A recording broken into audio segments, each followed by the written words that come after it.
नमस्कार, मैं जनमता Shri Om Gautam. Madras high court के सिंगल जज की एक बेंच ने बड़ा अच्छा फैसला दिया है। जस्टिस सुंदर मोहन की बेंच ने जो पुलिस का सुपरिटेंडेंट था उसकी तरफ से एक व्यक्ति को नोटिस भेजा गया था और इस नोटिस के माध्यम से उसको सम्मन किया गया था सीआरपीसी की धारा 482 के तहत। हाईकोर्ट ने फैसला दिया कि जब उस व्यक्ति के खिलाफ कोई एफआईआर ही नहीं है तो फिर पुलिस किसी व्यक्ति को वीएनएस की धारा 35 क्लॉज 3 के तहत न तो सम्मन कर सकती है न उसे पूछताछ के लिए बुला सकती है। हालांकि पुलिस को ये अधिकार है कि वो किसी व्यक्ति को बिना वारंट के भी पूछताछ के लिए बुला सकती है, लेकिन उन्हीं मामलों में जिनमें कि उस व्यक्ति के खिलाफ कोई एफआईआर हुई है, कोई केस दर्ज हुआ है, बिना केस के पुलिस किसी भी व्यक्ति को पूछताछ के लिए नहीं बुला सकती। इस बात को स्पष्ट कर दिया है मद्रास हाई कोर्ट ने। अब ये मामला क्यों महत्वपूर्ण है आप उसको समझिए। पूरे देश के अंदर ये देखा जाता है कि किसी भी व्यक्ति को पुलिस वाले उठाकर थाने ले जाते हैं और थाने ले जाकर उससे पूछताछ करते हैं या उसे हवालात में बंद कर देते हैं। इसको लेकर कई सारे कानून पहले से हैं, जैसे कि भारत के संविधान के जो सेक्शन 22 है उसमें साफ तौर पर कहा गया है कि किसी भी व्यक्ति को गिरफ्तार करने से पहले या डिटेन करने से पहले पुलिस को या पुलिस अधिकारियों को उस व्यक्ति को ये साफ साफ बताना पड़ेगा कि उसे किस जुर्म में किस अपराध के लिए गिरफ्तार या हिरासत में लिया जा रहा है। इसको लेकर सुप्रीम कोर्ट ने भी अब बहुत सारी बड़ी गाइडलाइनें बना दी हैं, लेकिन चूंकि हमारे देश में बहुत सारे कानून हैं, सीआरपीसी की बहुत सी धाराएं हैं, बीएनएस की बहुत सी धाराएं हैं, इसलिए ज्यादातर लोगों को धाराओं का पता नहीं होता और पुलिस वाले किसी दूसरी धारा को बताकर कई व्यक्तियों को या तो अवैध रूप से थाने में बिठा देते हैं या कई कई घंटे उन्हें बिठाए रखते हैं, परेशान करते हैं या हवालात में डाल देते हैं। इसलिए हम कहते हैं कि कानून की जागरूकता बहुत जरूरी है। अभी आप जितने भी केस सुप्रीम कोर्ट में सुनते हैं वो ज्यादातर इन्हीं मामलों को लेकर होते हैं। सोनम वांगचुक का केस भी इसी आधार पर सिब्बल ने सुप्रीम कोर्ट को कन्विंस करने की लगातार नाकाम कोशिशें की हैं कि सोनम वांगचुक को जो गिरफ्तारी का आधार है वो सही तरीके से नहीं बताया गया था। लेकिन यहां तो मामला दूसरा है। एक व्यक्ति है जिसके ऊपर पहले से एक केस चल रहा था, मद्रास पुलिस ने केस लगा रखा था, उस पर कई सारी धाराएं थी और उस मामले में सुनवाई पूरी हो चुकी थी, उस मामले में आरोप सिद्ध हो चुके थे। तो कोर्ट ने यही कहा कि उस मामले में तो सुनवाई पहले ही पूरी हो चुकी है, आपने इस व्यक्ति को इस आधार पर नोटिस दिया है कि इस व्यक्ति ने पुलिस के खिलाफ किसी अखबार में कुछ बयान दिया है या कुछ छपवाया है, तो आपको उस मामले में इसके खिलाफ एफआईआर करनी चाहिए थी। और इस व्यक्ति ने भी हाईकोर्ट में यही प्रश्न उठाया कि मेरे खिलाफ आरोप तो लगाए गए हैं लेकिन कोई भी कंप्लेंट इन्होंने डिफेमेशन की नहीं दी है कि इस व्यक्ति ने पुलिस का अपमान किया है।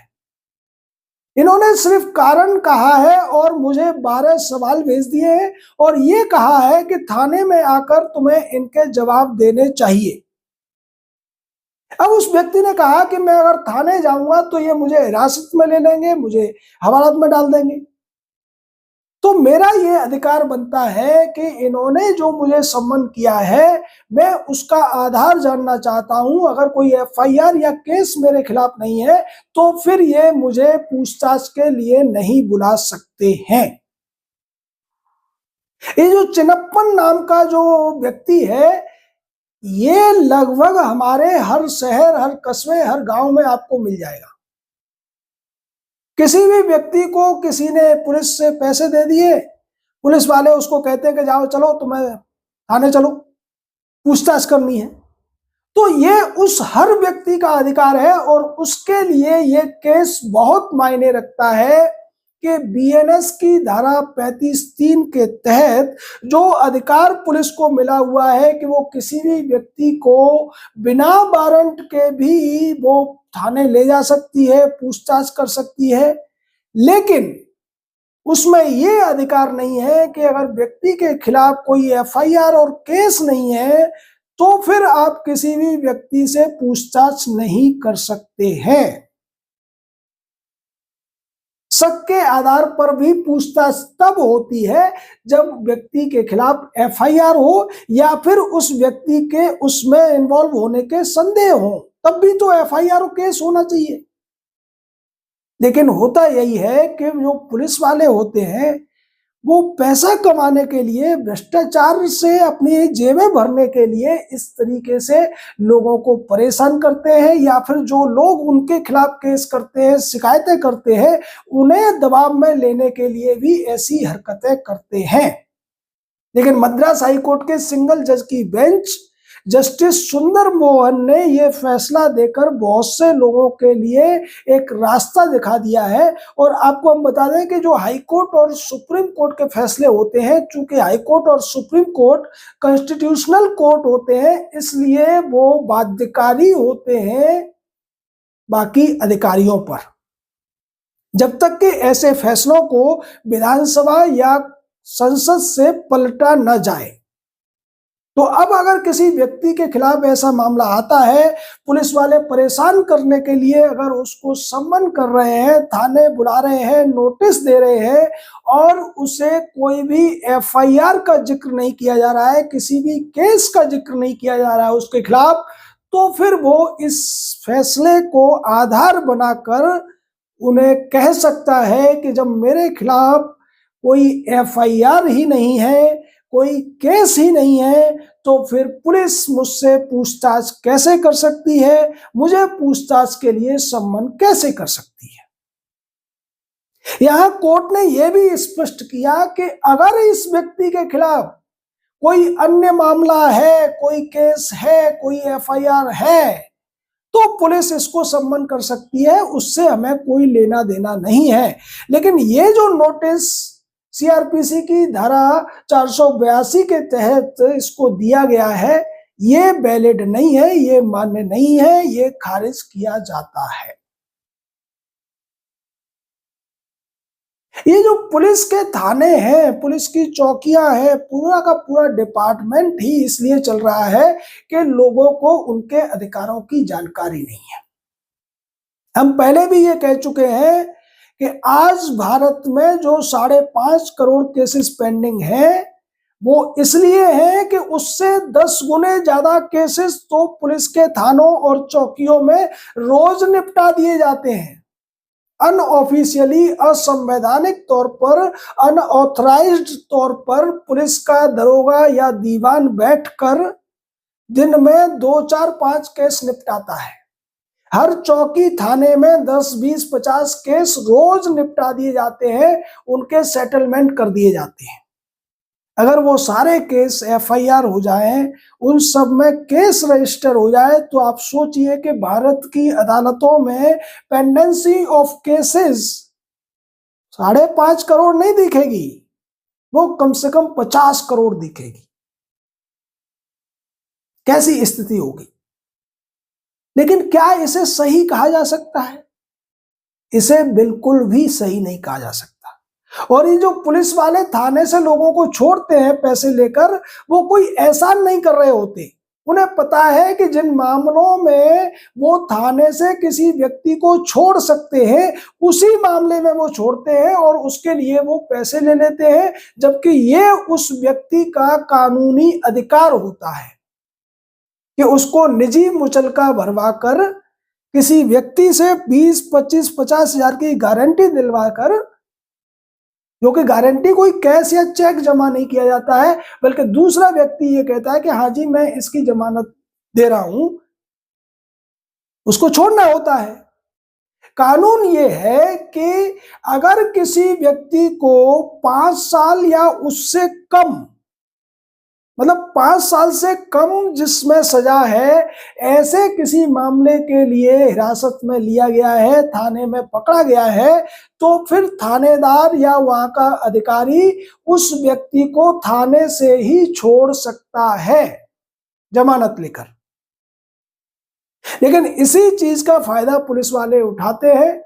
किसी मामले में किसी व्यक्ति को अगर झूठा भी पकड़ा गया है तो उस पर दबाव बनाया जाता है, तुम्हें कोर्ट के चक्कर लगाने पड़ेंगे, तुम्हारा ये होगा, जेल जाओगे, हफ्ते भर रहोगे, 10 दिन रहोगे, कोर्ट से जमानत होगी। तो फिर उसके परिवार वाले डर जाते हैं और वो कहते हैं कि माई बाप आप सब कुछ हो, आप ही हमारा निर्णय कर दो। तो इस तरीके से ये जो पुलिस वाले होते हैं, जो आरोपी है उससे भी पैसे ले लेते हैं, और जो शिकायत करता है उससे भी पैसे लेते हैं कि तुझे भी कोर्ट के चक्कर लगाने पड़ेंगे, वकील करना पड़ेगा, तमाम गवाही देनी पड़ेगी। इसलिए वो ये चाहे शिकायत करता हो, चाहे जिसके खिलाफ शिकायत की गई है, दोनों ही मिलकर थाने में समझौता कर लेते हैं, और इससे अगर किसी का फायदा होता है तो वो पुलिस वालों का ही होता है। लोगों को यह समझने की जरूरत है कि अगर मामला वाकई में नहीं बनता है तो फिर उन्हें थाने में जाकर ये सब नहीं करना चाहिए।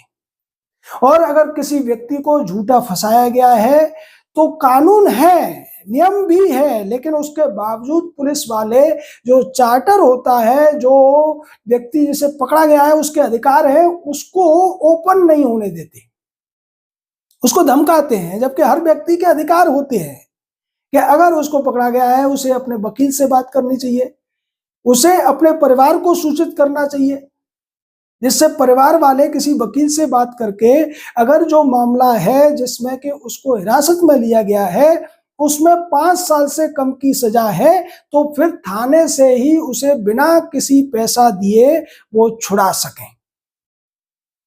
अगर इसके लिए वो 100, 500, 1000 रुपए में किसी वकील को पकड़ लेंगे तो फिर पुलिस वालों को उन्हें हजारों रुपए नहीं देने पड़ेंगे। लेकिन वकील भी कई बहुत सारे चालाक होते हैं, वो परिवार वालों को डराते हैं कि अगर आपने अभी पैसे नहीं दिए तो वहां जेल जाना पड़ेगा, मजिस्ट्रेट के सामने जमानत होगी, उसमें इतने पैसे लगेंगे।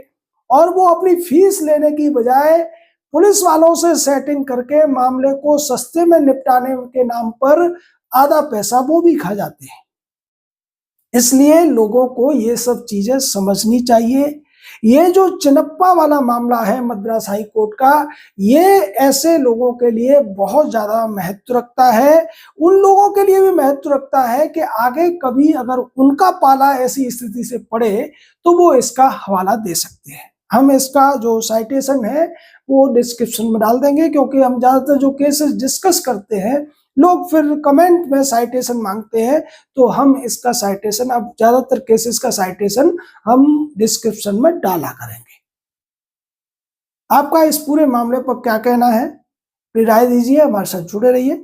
जय हिंद, जय भारत।